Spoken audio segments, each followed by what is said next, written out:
Do you know what it means to belong? And do you feel like you belong? Now look, this message is going to be direct. I talk very honestly and talk about some tough issues. The video that you just saw was made specifically to address the crisis in our nation. 400,000 children that are born into an unstable family situation where then they need to be placed in a family that can take care of them. 400,000 children in the foster care system, many of whom are in a place where they can be adopted into an open family.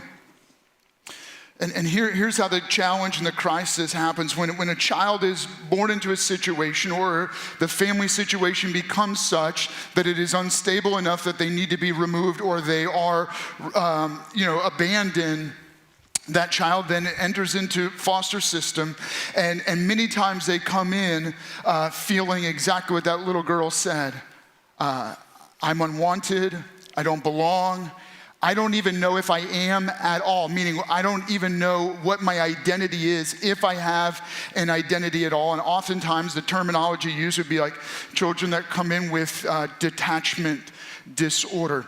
I mean, they have a difficulty connecting because they have felt like they don't belong for so long.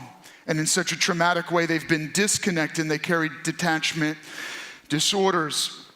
And then the other reality is that many kids come in carrying deep trauma, deep hurt, because of the difficult situations that they've come out of, maybe the abuse that they've experienced. And here's the thing, each one of us fundamentally are hardwired to need to belong. And I'm not just overstating that, right? That's not just like, oh, that feels good. No.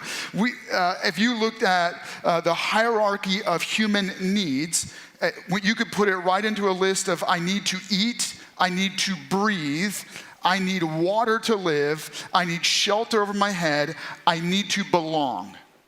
And so this is not some good idea or a feel good. This is a fundamental part of the way humans are hardwired to exist. And when we don't feel like we belong, then we try to achieve a sense of self-worth by what we do rather than who we are. And so people throw themselves into work or they throw themselves into how they act rather than having a deep self-confidence that I am worthy and I am worth something simply because others love me. Maybe you are confident or you feel a deep sense of security in who you are that probably is directly connected to the fact that someone regularly told you they loved you and they said, I love you regardless of what you ever do. And when you hear that, you begin to believe that, and it gives you a confidence that I am worthy regardless of what I do or accomplish. If you don't hear that and you don't experience it, then you believe that your self-worth is tied to what you do and what you can accomplish. Now, here is another challenge within the foster care system. We have young people that grow up in a system or enter the system, and eventually they age out. And the tragedy and the crisis is that very often those teenagers that get to a point where they're aging out of this system, they become incredibly vulnerable to getting trapped in addiction. And they get caught up in the opioid crisis, trapped in human trafficking, and can eventually find themselves in prison. It's as if aging out can be a pipeline to some of the greatest tragedies and crises in our city. And since we all have a deep sense of a need to belong, we can all generally relate to this fundamental need. Do I belong? And you know, our national motto is this, e pluribus unum, out of many, one. And that's the motto, right, for the United States of America. And yet we don't seem very united right now, do we? In fact, in many ways, it feels like an incredibly divided nation. But that's not just a national crisis, right in our own small cities. It's strange. You can live in a small city and yet feel disconnected, feel lonely, and feel deeply alone. And wonder, why is that? Here's why. Because it's easier to make fun than it is to make a friend. It's easier to point blame, right, than it is to belong. And it's easier to criticize than it is to make meaningful connections. And you see, so we can take the easy route and we can make fun and point blame and criticize because it's so much harder to do the work of making friends, of belonging, and building deep and meaningful connections. So let me shift gears because this is starting to feel a little bit heavy. And let's talk about something that happened 2,000 years ago. We'll shift and look at the Roman Empire. In the Roman Empire, infant mortality rates were so high, like for example, 40% of children did not make it past their 5th birthday. 40%. So as a result, parents wouldn't even name their children until after they were at least 1 week old, because they just knew like it's possible I'm not even gonna make it. And so they didn't want to get attached to a child they were gonna lose. And then if that child was born with a disability or a disease or some other issue, they would just discard them. Now, this isn't something I'm just making up. Please, you can go fact check me. You can go read about it yourself. That's how I got this information. In the Roman Empire, for those children that did survive, first, if they were a girl, very much like what we hear about China today, if they were a girl, they were often discarded.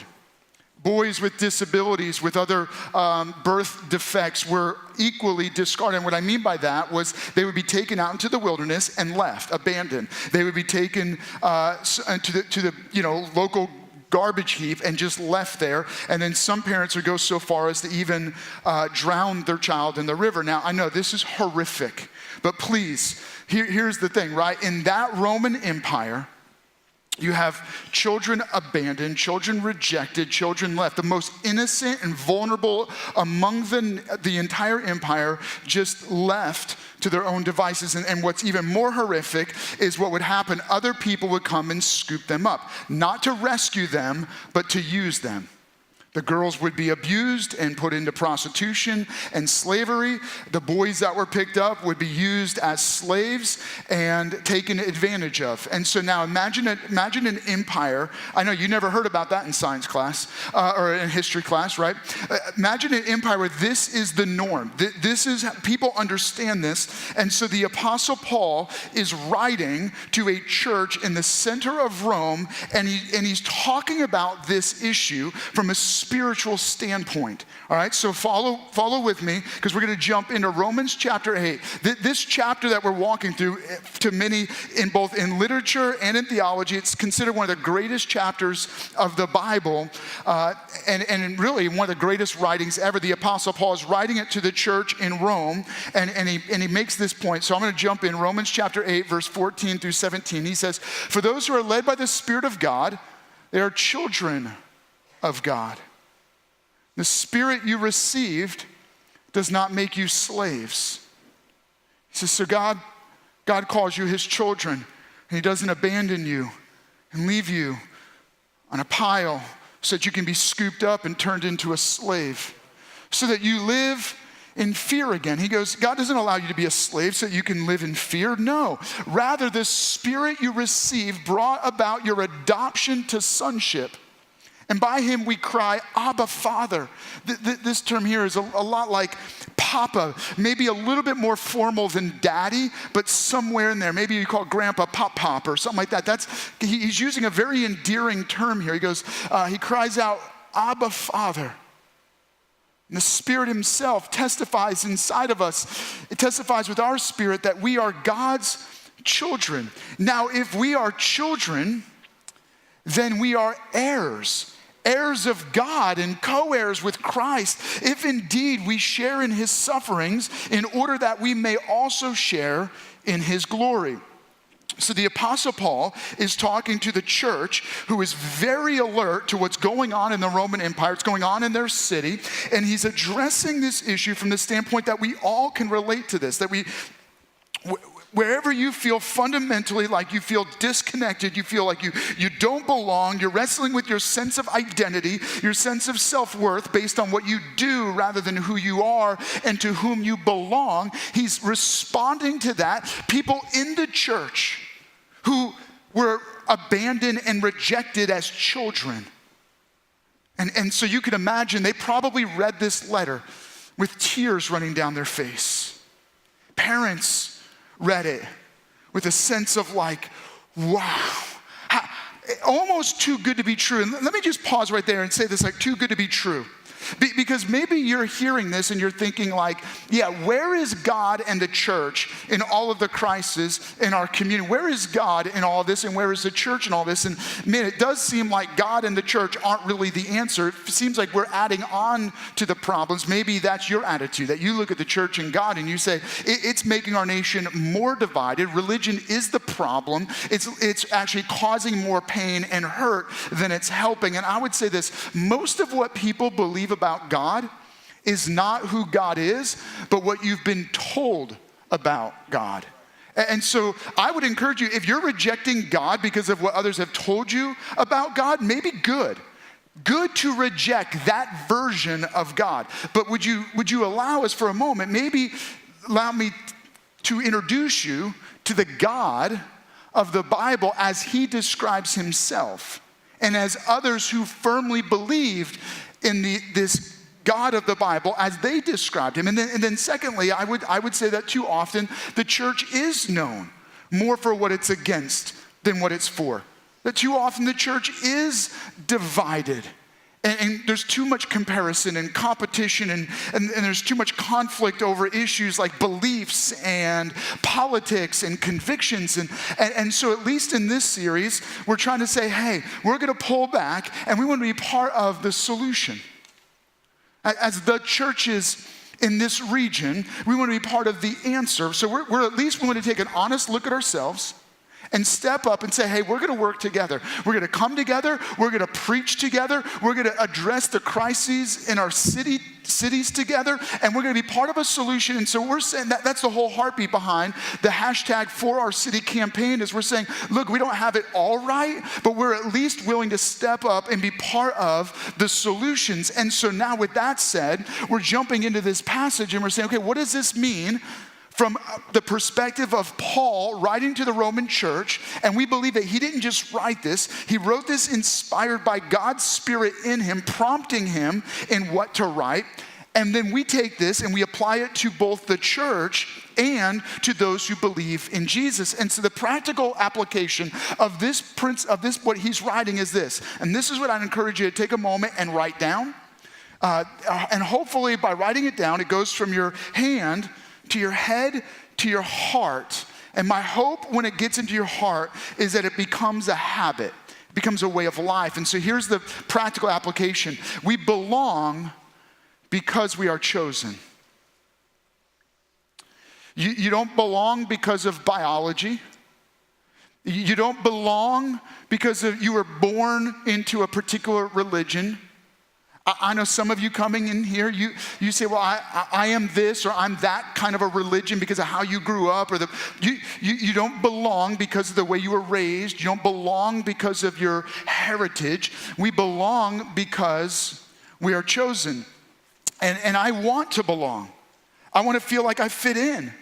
I want to feel like my self-worth is connected to the fact that people love me, not because of what I accomplish or what I do. So why is it that we struggle so deeply? Why is it that the issues of depression and loneliness are on the rise, not on the decline? We can medicate depression, and yet we can't seem to solve the issue. So why is it that issues of depression and loneliness are skyrocketing? It could be that there is a deeper issue at work inside of us. Maybe there's something fundamentally deeper going on inside of us, and that is that at the core, the reason why we so often feel lonely and we feel like we don't belong is not because we don't have friends. It's not because we don't have intimate relationships with a spouse or close family members. It's because no matter how close we get, we actually seem to cause problems in that relationship. We hurt the very people we love. And hurting people hurt people. So what is actually going on? Well, it's because at the core, you and I recognize that we don't belong because there is a spiritual disconnect. Listen to me carefully. What I mean is this. From the beginning, you and I have chosen to push ourselves away from God. Driven by some innate, built-in instinct, we push away from God toward what we want, toward feeling good about ourselves, toward doing things that would make us feel better. Unfortunately, when we push away from God and God's best and we do what we want, we are giving in to this deep spiritual force called sin. Sin separates us from belonging in relationship with God and being part of God's family. When we yield to sin, which is fundamentally built into us, and we go about doing what we want, we hurt the people we love the most, we reject meaningful relationships and deep connection because we live our lives driven by this innate selfishness that hurts the people around us. But that's not the worst part. Sin leads toward an eternal ruin where we are forever separated from God and God's family, God's home in heaven. But God was unwilling to leave us abandoned. God was unwilling to leave us rejected. God was unwilling to leave us detached from him. And so God pursued us. God stepped out of heaven and into our home on earth. He put on our skin. He put on our humanity so that God walked among us. When he became one of us, he lived among us. He lived like us, but with the purpose of taking our shame, our guilt, our pain, the sin that we carry and the judgment we are facing, he put on himself so that when God himself hung on a cross, Jesus Christ dying on the cross for our sins, he was not dying because he deserved to die, he was dying because we deserved to die. And so when he died, he paid for our sin, carried our guilt, and absorbed our eternal judgment so that anyone who believes in Jesus by faith is forgiven and given new life. New life. Not just because Jesus died, but because he rose again. See, it wasn't just that Jesus paid the price. When he was buried, 3 days later, he rises again from the dead. And in his resurrection, he purchases for us victory over sin. He purchases for us new life because when we believe in Jesus, we believe that his spirit enters into our spirit and his life becomes our life. Now we no longer fear death because we know that we're going to go on living through death to new and eternal life without having to face eternal judgment. This is like the moment when we're all like, what? Are you kidding me? Now let's apply that into the application of what the Apostle Paul is writing about here. What Paul is saying is this. He goes, when you believe in Jesus by faith, God's spirit enters into your spirit and he gives you this deep confidence that you belong. That you have become a child of God. Somehow, somewhere deep in you, a place that you can't touch, a place that you can't chemically treat, a place that you can't do surgery on, a place that you can't do therapy on, deep in your soul, deep somewhere where only God can create an interaction, God's spirit enters into your spirit and he tells you, he whispers in your spiritual ear, you belong. I love you. No matter what you ever do, no matter what you ever do wrong, I love you and I'll forgive you. No matter what you ever do for me or whatever you don't do, I love you. I will be with you. I will never leave you. I will never forsake you. Are you kidding me? That's awesome. When you get that, then you begin to lean into and you begin to understand a little bit of what the Apostle Paul is saying about this concept of being adopted into the family of God and called a child of God. And so let's jump back to this passage where the Apostle Paul writes this in verse 15. He says, the spirit you received, so this is what I just explained, God's spirit entering into my spirit, brought about your adoption to sonship. Women, don't be upset about this. I know, don't forget he's writing into ancient times and he's using generic terminology, and the son, in their context, the son got all of the benefits of the inheritance.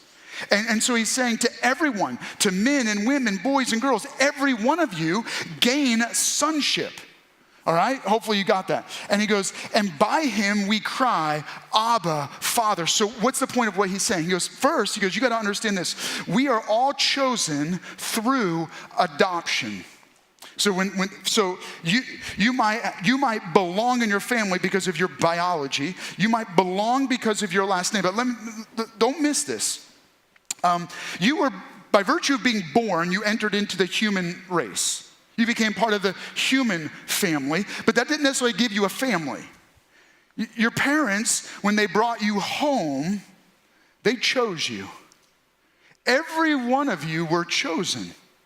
It doesn't matter whether you were chosen by your biological family, by a foster family, or an adoptive family.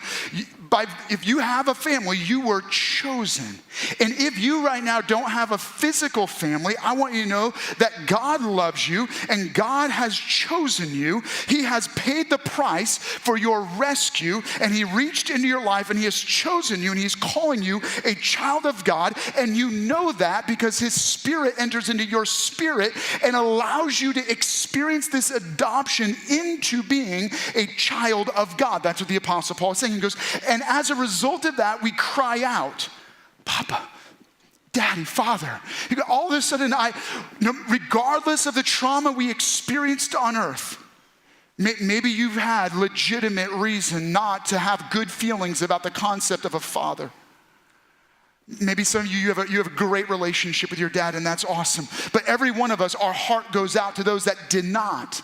And so if you're in that spot where you do not have a healthy relationship with a father, or maybe even it stirs trauma in you to hear about a father, this is different because you have a loving father who is willing to reach into your life and rescue you. He chose you and he invites you. Therefore, you have the deep sense of confidence. I have been chosen by God. I am loved by God. I am adopted by God. And he uses this terminology, this Abba Father.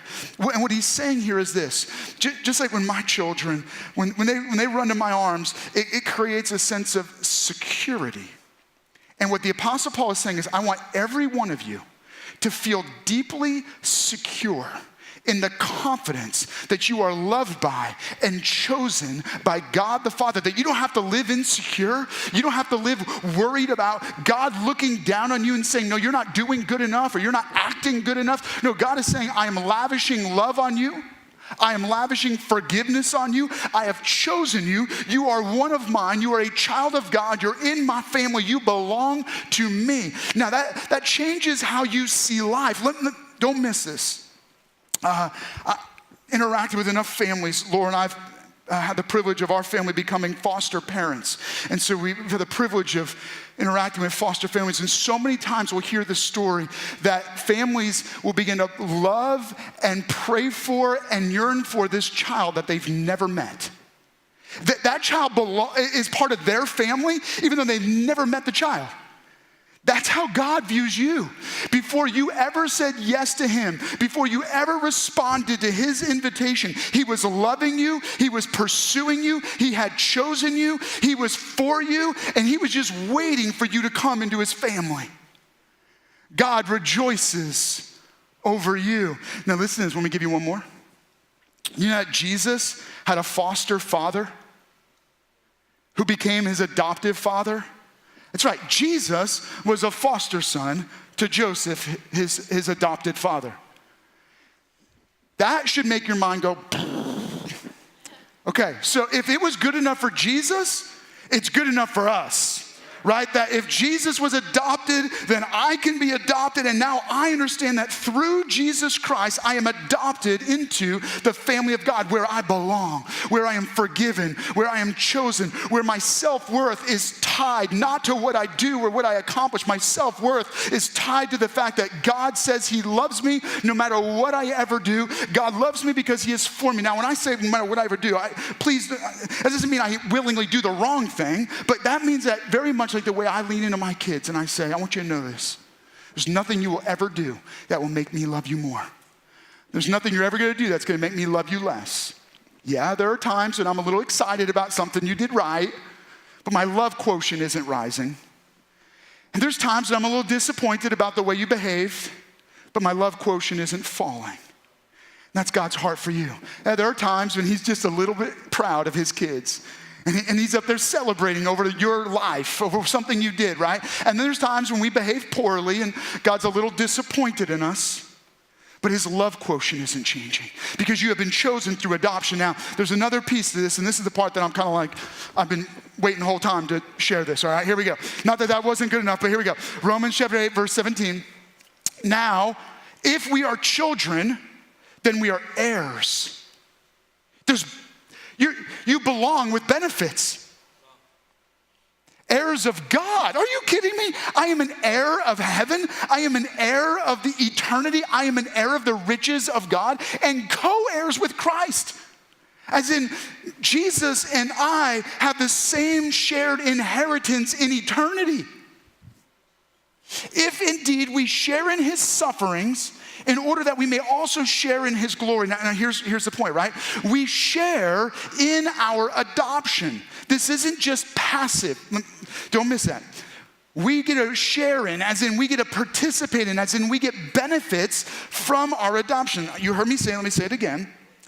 There are benefits that come from belonging. So here are the benefits, right? By virtue of being chosen by God through adoption, invited into the family of God as children of God, you receive all of the benefits. You get eternity.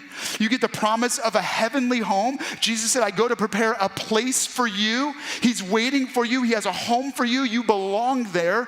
That means your end is not death, but eternal life. That means this life is not your home. You are not home yet. There is a God, a heavenly Father who is waiting for you. The benefit is that you and I get to share in the inheritance of eternity and relationship with God. That means there are more benefits. God's forgiveness that's constantly waiting for you. God's love that is abounding toward you.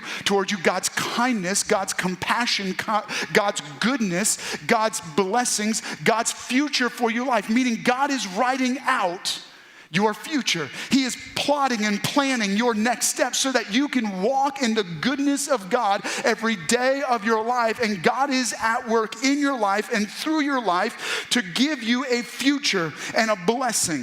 If that doesn't sound like enough goodness, man, I don't know what else I could tell you. Now, here is the thing. Jumping back to how I started by sharing about the Roman Empire, do you know what changed things? Here's what happened. Babies being abandoned, babies being drowned, babies being snatched up and put into human trafficking and prostitution. As Christianity began to rise in the Roman Empire, Christians felt compelled to rescue these children. So they would go out to the trash heaps regularly and begin to rescue the children, pick them up, bring them home, care for them. It began what became in the Roman Empire as legal adoption. So when Paul uses this terminology right into the church in Rome, both the Jews and the Romans knew exactly what he was talking about because they both deeply saw the way this happened in the Roman Empire. When you were legally adopted, there was no difference between biology and belonging, meaning no difference between being biologically brought into the family or adoptive brought into the family. You had the same rights, you had the same identity, you had the same name, you were given that heritage, you were given that sense of I belong and I am in this family. That is my surname. I am just as much a part of the family as a child born into the family. And so the Apostle Paul is challenging them and saying, you belong like that. Now, here's what happened. As these Christians begin to adopt, it begins to spread across Christianity and the churches across the Roman Empire. The Christians were the ones that brought about the concept of adoption by rescuing children in the deepest crisis. Now listen to me. We can't miss this because I have been adopted by God. My whole perspective has changed. I belong in the family of God. I have been overwhelmed by the love of God, and what fills spills. Because I have been adopted, I am compelled to help others know that they belong. Because I have been loved by God, I lavish his love on others. Because I have been forgiven by God, I forgive others. Because I have been chosen by God, I want to make sure that others know they are chosen by God. This should change how you view every person. Maybe they're suffering with a detachment disorder, and they need to simply know that they can be a child of God. Do you know that research studies have proven that attachment trumps trauma? Simply belonging helps overcome the greatest psychological brokenness that children experience. Meaning, regardless of what you're going through, the trauma you've experienced, regardless of the pain and the shame, the difficulty you're carrying, knowing you belong heals the greatest wounds. So God offers adoption. You belong. Then he invites us to put our faith into action, meaning our creeds direct our deeds. We begin to do based on what we believe. And if I believe that I am adopted, if I believe that God has chosen me, then I need to begin to share that. Look, let me be very clear with you. I don't want to beat around the bush here. Fathers, see yourself as a father to more than just your biological children. Begin to father others that need to know that they belong. Mothers, begin to love those that are not in your own family. Let's open up our homes. Look, the church in the Roman Empire transformed the empire by becoming a movement of adoption. And I am firmly planting myself on the position that the churches of 2018 need to be on the front lines of rescuing children and serving children and caring for children and fostering children and adopting children. So let me not miss the opportunity. Here are the greatest needs in our own communities. First, we need families that are willing to step up and say, I'll foster some children. Regardless of whether I can adopt them, I'm willing to care for children and provide a stable home. I'm going to challenge you and encourage you. Would you prayerfully consider how you can take that first step? Maybe that's you right now. Second, maybe that step is being willing to adopt. And then third, very specifically, one of the greatest needs in our communities is families that are willing to foster and even adopt teenage children. Kids that are in the system that they've given up that they're ever going to be adopted. And I'm praying, I've been praying over you, that God begin to touch your hearts. And there's some of you, you're going to be able to be in a place where you'd be willing to care for and bring in a teenager. You'd be willing to bring in and adopt a teenager. And there's one more very specific issue that I would invite you as a church to respond to with me. Maybe you're hearing this and you're like, man, that is overwhelming. Patrick, I agree with you. That's awesome. But man, we are just not there. Then one more opportunity.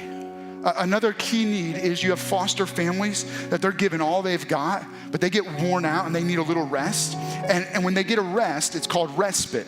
And they run out of respite days very quickly, meaning the government will provide a certain number of paid respite days. And so I offered you, I said, well, hey, why don't we recruit a whole bunch of families that would go through the training specifically for the purpose of providing free respite care. Literally 1 weekend a month where you would watch a foster child.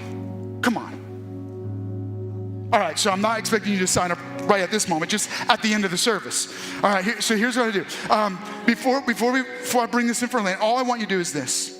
If you're struggling with your own personal deep detachment disorders, you don't know where you belong or who you belong to. Your identity is all warped and messed up, then you need to know that you are a child of God. You've been chosen to belong. You've been chosen through adoption by God, and you can share in the benefits of that believing, share in the benefits of belonging.